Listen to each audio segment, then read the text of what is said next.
We're going to open up today's show to questions and comments from you, the listeners, and see what's on your mind for a change. What your thoughts are, both positive and negative, about the moves and the non moves that this team has made so far this offseason. This is Locked On Cardinals.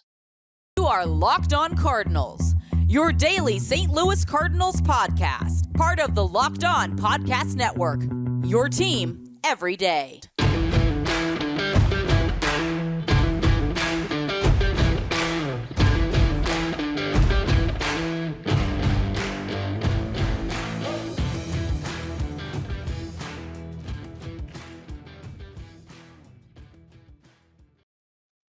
Hey there, Cardinals fans. I'm JD Hafford, and I'm a national radio sports anchor, born and raised in the Lou, and a lifetime Cardinals fan. And I'm your host for Locked On Cardinals, part of the Locked On Podcast Network, covering your team every day. You can follow me on Twitter at JD Sports Radio. Follow the podcast at LO_Cardinals. I want to thank those of you who make Locked On Cardinals your first listen every day. We're free and available wherever you get your podcast. So whether it's on iTunes, you can go to Spotify, Google Podcast. If you don't do that, you can always find us on YouTube. Make sure you like and subscribe and comment so you can interact with us. Hit that notification button so you know when the new episodes are posted. This is a show serving Cardinal Nation and giving the best fans in baseball all of the info about the birds on the bat. Today's episode is brought to you by BetOnline. BetOnline has you covered this season with more props, odds, and lines than ever before. BetOnline, where the game starts. Well, welcome into another edition of Locked On Cardinals. And today's episode is going to be more of an interaction episode because these shows aren't live radio gigs, which is what I'm used to, okay? Where I can, take your phone calls and just answer texts immediately. Like, I don't have that capability. So what I can do is take, the tweets that you send me and the comments that you leave in the comment section on the YouTube videos, and we can have some back and forth that way. I try to respond to as many of the comments that are listed there on YouTube, but some of them I got to save so that when we do episodes like this, we have something to talk about. I don't want to, blow everything there and then this be just kind of repeating stuff we already said. So again, though, I do want to applaud you, the listeners, for all your support and your feedback and your willingness to be a part of this whole podcast YouTube show that we call Locked On Cardinals. It's been really, really fun since I jumped into this thing near the end of the summer, and things have been going great, man. You guys are awesome. Our numbers are going up, so everybody's really happy. And I do want to remind you that if you are a fan of other teams like, say, the Blues, or you still follow the Rams in the NFL or the Arizona Cardinals, I encourage you to browse around on the Locked On Network. We've got a lot of talented hosts out there that are covering the NFL, the NBA, NHL, college teams. We've got Locked On Mizzou, a lot of different ones that are available. So if you got some time off for the holidays, you're looking for something to listen to while you're playing video games or you're wrapping presents or cooking, whatever it may be, try throwing on one of those podcasts for a couple of minutes. See if you like what you hear. All right, moving on. Let's talk baseball, shall we? All right, here we go. Up first, we have a lot of comments about the Willson Contreras signing, which is obviously huge in Cardinal Nation. I would say 9 out of 10 of the comments that we got about Willson were positive. The Guster says, I think there are similarities with Yachty along the lines of leadership and competitive nature. If he can do 50% of what Yachty did defensively and calling a game, then it's a huge win, provided he can hit consistently like he has in the past. Guster, thank you so much for chiming in there. The calling the game thing, that is something that I feel will come with time as he gets more and more comfortable with his new pitching staff. He hasn't worked with these guys before. Things I've read and heard about his ability behind the plate, it's all been positive. I haven't heard anybody going like, yeah, he kind of stinks at this. I mean, it's not in another player's nature to rip on another guy that he played with, but Jose Quintana obviously thought he was worthy of being brought in. John Lester, who is usually a pretty grouchy kind of guy from what I've gathered, liked him and had nothing but nice things to say about him. And it's not like he's going to be in charge of like some young staff, where it's a bunch of 23 and 24-year-old guys who are just getting their feet wet in the pros. I mean, we're talking about Adam Wainwright, Miles Michaelis, Steven Matz, Jordan Montgomery, even Flaherty. Flaherty's been around for a number of years now. I don't think they're going to be afraid to shake Willson Contreras off if he calls for a curveball and they want to throw a fastball. I don't feel like that's going to be a problem. And the more that they all work together, the more they won't have to do those sorts of things, right? Um, I just don't think the negative stuff that we've heard about Willson Contreras' defensive play is going to outweigh what he brings to the table offensively. I mean, this is a veteran rotation. They'll they'll get in a groove together at some point. May not come out of the gate like knowing exactly what the other person wants, but they'll figure it out. I mean, they're professionals. They're the best at what they do on this planet. And it's another thing, it's not like Contreras can't improve at things either. I still don't understand the narrative there too, where, well, he's not great at framing pitches. And why can't he get better at that if that's such a problem? You know? Like he's not beyond learning some new tips and techniques to improve any portion of his game. And when you heard him at the press conference, he didn't come off like someone who is above working at improving things that he's done in the past. In fact, it sounded like the opposite, where he wants to soak in as much knowledge as he can from his new teammates and his new coaching staff. So I'm not sweating that stuff at all. Kyle Batson on Willson Contreras. Dude, Willson got me pumped. I'm excited to see him in Cardinal red. He was always a scary at bat against the Birds on the bat, and can't wait to see him smack one over the Ivy in Chicago. Kyle, I love it. If you were here right now, I would fist bump you and chest bump you into oblivion. I like that energy. That's good. And I think that's something that attracted the Cardinals to Contreras in the first place is the energy and the type of guy that he is. He's passionate. The competitiveness to win each and every day. I think they were drawn to that attitude, which is something that we've become accustomed to with, 2 decades of Yadier Molina. Some people don't think clubhouse chemistry is that big a deal. And I say nay. I think it's a very important thing. Maybe not as important in a baseball clubhouse as it might be, say, in the locker room of a hockey team or a basketball team where there's less players. But I'm still a believer in it 100%. I think the anomaly is actually teams that win despite not getting along with each other. Um, to put this into a non-professional athlete sort of terms, this is their job, right? We know they get paid well. It's a game. I get it. But it's their job. And even though it's still a game, and just like any work environment, the more that you like your coworkers and you enjoy their company, the more fun that job is, right? Like when you're around somebody who's a stick in the mud at work and is just kind of annoying, you don't really want to be there, do you? When it's the fun guy or gal and you guys are having a good time together and laughing and smiling, it makes the workplace a lot better and your work production usually goes up. And I think it's the same in baseball and in any sport that the more that you like the people who are around you, the better you're going to do together. And from what I've seen thus far, Contreras appears to be a nice fit. And, just like Kyle, I can't wait to see him rip a home run over the Ivy and Wrigley wearing red instead of blue. Here's a thought, though, and I thought about this and I didn't really bring it up in a podcast yet, but do you think when Willson Contreras makes his appearance in a Cardinal uniform for the first time at Wrigley Field that he gets booed? Do you think they boo him?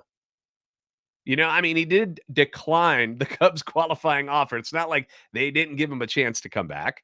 Um, and see, he turns that down and then immediately signs with their arch nemesis, the Cardinals.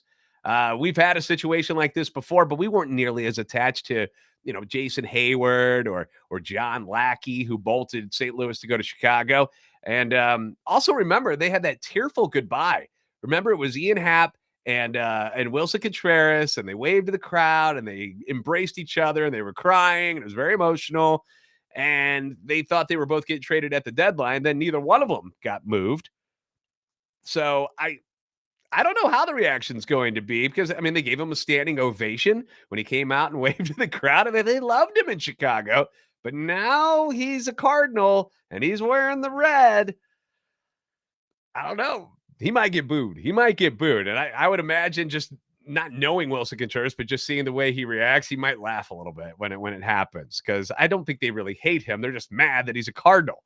He probably could have gone to any other team except maybe the White Sox, and he would have been all right. But now he might get booed. So curious what that reaction will be when the Cards go to Chicago. First time that happens, by the way, May 8th through the 10th. which is a Monday, Tuesday, Wednesday game, if I remember correctly. We've got more to get to on this episode of Locked On Cardinals. Next, we're going to talk about reactions to the Cardinals missing out on Carlos Rodon. That signing happened last night. And who are some of the guys you wish would walk through that door for the team in 2023? Now, the holidays bring tons of family fun and food into our lives. And if you're someone who has a bit of a sweet tooth, like myself, I didn't used to, but then I got married and my wife loves sweets, which makes me love sweets now as well. And we know how difficult it can be this time of year. You've got them all over the place, right? Well, I'm going to tell you right now, you put down that cookie and you try something that tastes great, can cure the sweets craving, and is good for you. Grab a Built Bar. That's what we're talking about. Specifically, one of their new flavors. I'm a huge guy on granola bars. I love oatmeal. I love granola bars. I dig it. I like it when they have fruit and all kinds of stuff in them. And Built has jumped into the granola bar game with their new white chocolate peppermint granola. It's Built's take on the granola bar, so it's going to be more filling and still insanely tasty. And if you haven't tried the Puffs yet, wait till you get a load of the candy cane brownie. Unbelievable. Puff. Oh my gosh. Puffs, they're like, you know how like a Three Musketeers is like kind of soft and delicious like that. That's how these puffs are. And I can't keep them around the house because the wife crushes them. So they're in, they're out, and I hardly get any of them. They're light, they're delicious, and they just go quick.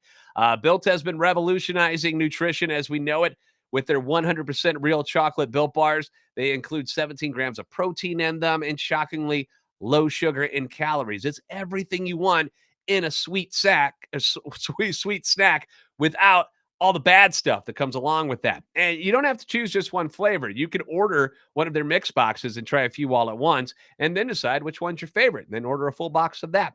Right now, you can get 15% off your order by using the code LOCKEDON15 at Built.com. That's LOCKEDON15 at Built.com. Save yourself some money. Built, you got to try this.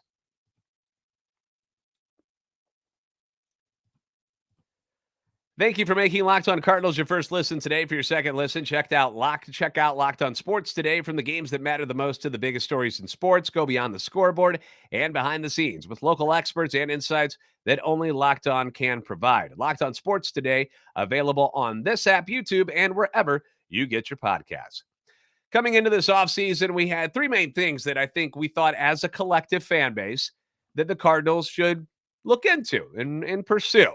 A catcher, which they got, an ace-like pitcher to add to the rotation, and an impact bat. The catcher and the impact bat came in one package, which was Willson Contreras.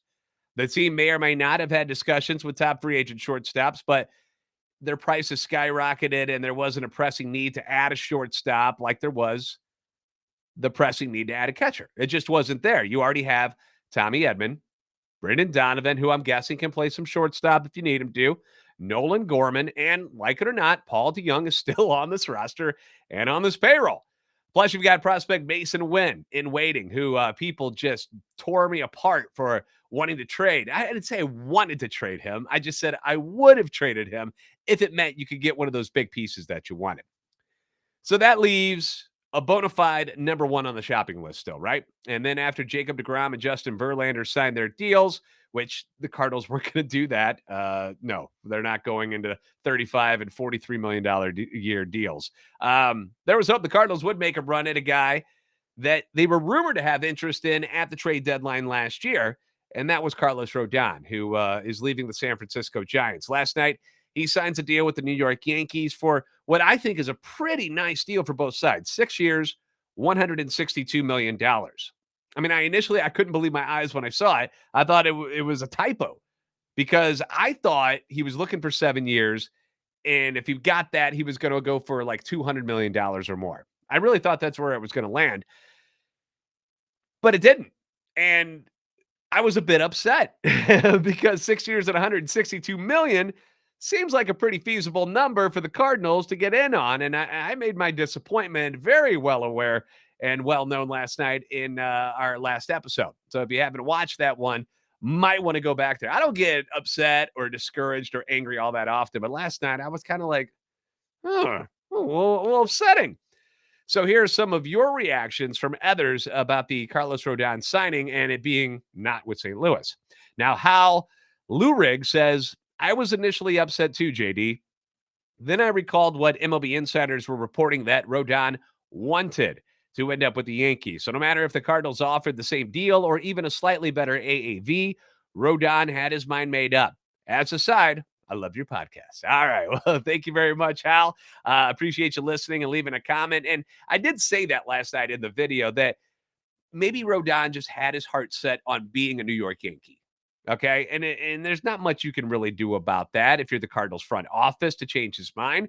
I mean, you're not going to go all Padres like they did on Xander Bogaerts, like who I'm assuming was considering going back to the Red Sox. And the Padres are like, oh, we'll do anything. Here's 11 years. Take our money. And he's like, oh, okay. Calm down, San Diego. So that's a bit of a drag, that they weren't able to get Carlos Rodon locked up. And I read this thing too. If you think we feel bad, did you guys hear the story about the Red Sox and Scott Boras and what happened with this whole signing? Because apparently Scott Boras, who represents Rodon, by the way, actually finalized the deal for Rodon and the New York Yankees while he was eating with the Boston Red Sox. They were together still following the press conference for the outfielder Masataka Yoshida, who had signed with Boston. They got him from overseas. And I guess after the press conference happened, they were all kind of together. They were eating a buffet and whatnot. And Boras was at work trying to help the Yankees while he was with the Red Sox. Can you imagine if something like that happened between like the Cardinals and the Cubs? Like if Boras was actually with the Cubs that day when he got Contreras a contract, just imagine if it happened that way. That'd have been nuts, right? And I realize the Cardinals can't sign everyone, and I don't pretend that they can. They're not going to be like the Mets, who, by the way, have you seen these numbers? Projected opening payroll, $353 million. $353 million. That's their projected opening day payroll in 2023. Yankees behind them at 288, Phillies at 242, Padres at 233, Blue Jays 228. The Mets tax bill projected, by the way, alone is at $84.2 million, which is more than what the Orioles, the Pirates, and the A's payroll is projected at. They're going to pay in tax more than what those franchises are paying their players in payroll. That's absurd and just stupid to me. Is it not? Like, how bad is this going to get at some point? I tell you, I know players don't want to hear it, but I still think a cap and definitely a floor because these teams shouldn't be able to pay that little amount of money for their payroll. And these other teams, I think, are ridiculous that they can pay $353 million. I think that's absurd, man. For what it's worth, the Cardinals are projected at number 15, 179, right in the middle. Right in the middle. And I just don't know how you compete with these teams who are willing to spend whatever it takes to grab every free agent that becomes available. Like they don't care. The money is nothing to them. The Cardinals have the money, but they just choose not to run their franchise this way. Commendable or stupid, I'll let you be the judge on that. I just wish they'd go a little more. Like I was really hoping they might take it to 200 million this year and could have really added some extra pieces. I mean, just a little more. And the idea of a parade happening would be a little bit more realistic, at least in my eyes. So who are some people that the fans want? Because I get those comments all the time about, hey, what about this guy and this guy and this guy? Well, we'll get into that next on Locked On Cardinals. Now, holiday parties can be a ton of fun, right? We have a great time. You're hanging out with friends. You're throwing back a few drinks. But sometimes a few becomes too many. And the evening comes to an end and people start to head out. You think about calling for a ride, but you live nearby and you think you'll just make it home okay. No big deal. But what are the odds you'll get pulled over anyway, right? That's what you think to yourself. I'll be fine. And even so, what's the worst thing that could happen to you if you do get pulled over? Your insurance is going to go up. You lose your license. You lose your job. What if you get a car accident? What if you get a car accident and you total your car? Or what if you kill someone other than yourself? Like bad stuff. Everyone knows about the risks of driving drunk, yet people still do it. People still do it. They get behind the wheel while under the influence, and the results are often tragic and deadly. So that's why police officers are out there right now looking for impaired drivers on our roads to save lives. So if you think you're okay to drive after a few drinks, think again. Play it safe, plan ahead, get yourself a ride. Call one of these ride services. Okay. It is way cheaper and way smarter than having to risk driving drunk and hurting yourself, somebody else, all of it. It's just not worth it, you guys. It only takes one mistake to change your life or someone else's forever. Drive sober or get pulled over.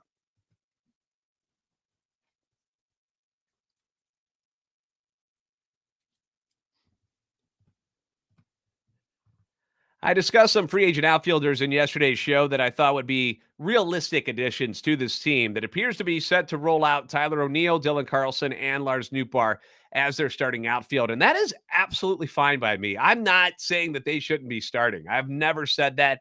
Ton of upside on all of them. You guys know I have a bromance with Tyler Broneal. I love that dude. I think he can be a game changer. Carlson, one bad year. I'm not going to, crap on him all the time because of that. He was playing with hand injuries.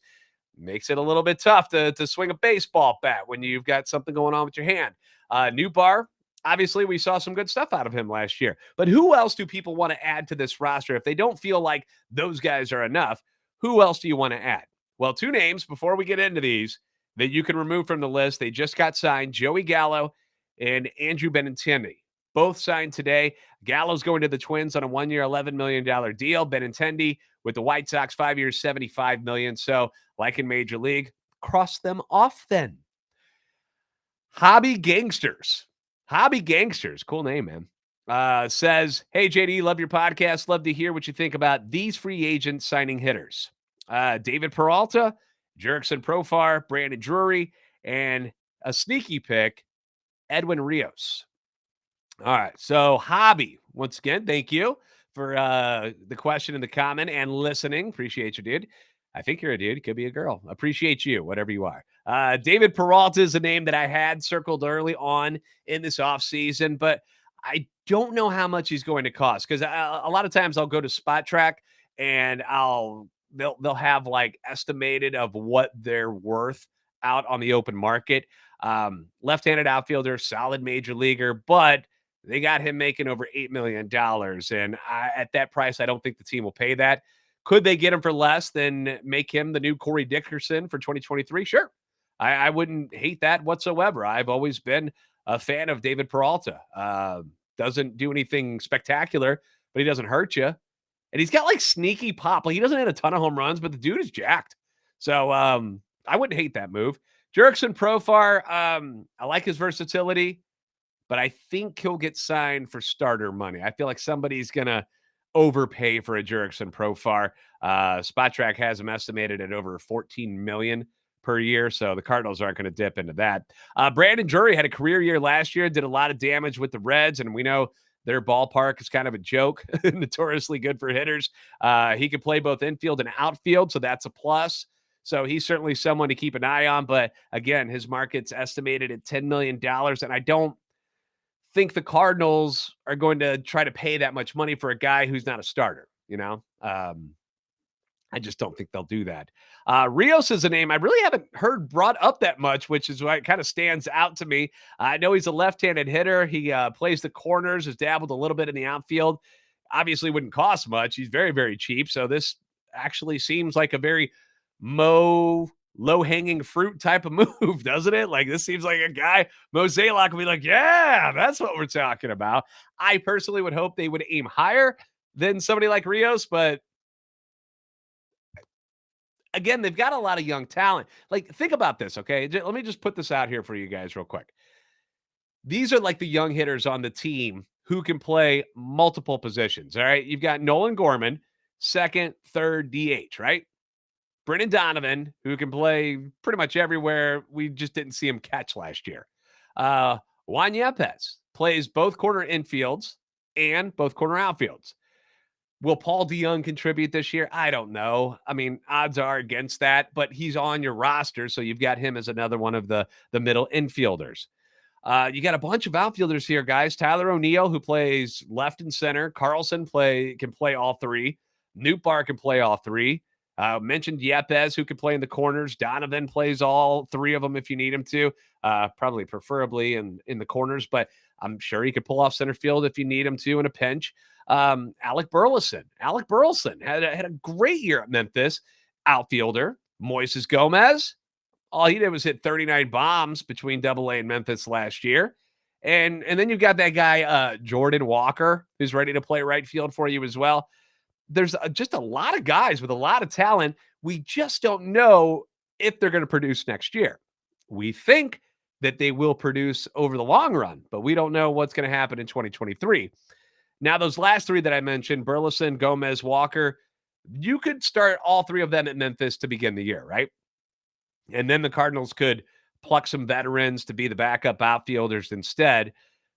The thing is, you don't want to block them in case they, are ripping the cover off the ball at Memphis. You don't want to not be able to bring them up to the team so they can contribute to winning games at the major league level.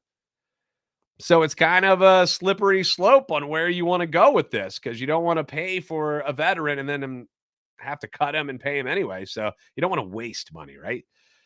So it's kind of a good problem to have, I suppose. You just really hope that all of these guys can produce at the level that you expect them to. It's really kind of the thing. Thanks for making Locked On Cardinals your first listen today. For your next listen, check out the Locked On Sports Today podcast, the biggest stories of the day, plus instant reactions, big game recaps, and the take of the day, available on the Odyssey app, YouTube, and wherever you get podcasts. Starting next week, you guys, we're going to be scaling back the amount of shows per week to 3. It's kind of like our own winter break, if you will. But, if something big happens, like a trade or a signing or something needs to be talked about, obviously we'll jump on here as fast as I can and put something together for everyone. But I just want to give you a heads up. If you don't have a show on Monday, nothing is wrong. Everybody's okay. Everybody's still employed. It's nothing like that. It's just our chance to scale things back a little bit around the holidays before we gear up for spring training and stuff like that. So just wanted you guys to be aware. As always, be sure to like and subscribe on YouTube. Follow on Twitter at LO_Cardinals and at JD Sports Radio. You're the best fans of baseball for a reason, and I'll see you next time on Locked On Cardinals. Have a great weekend.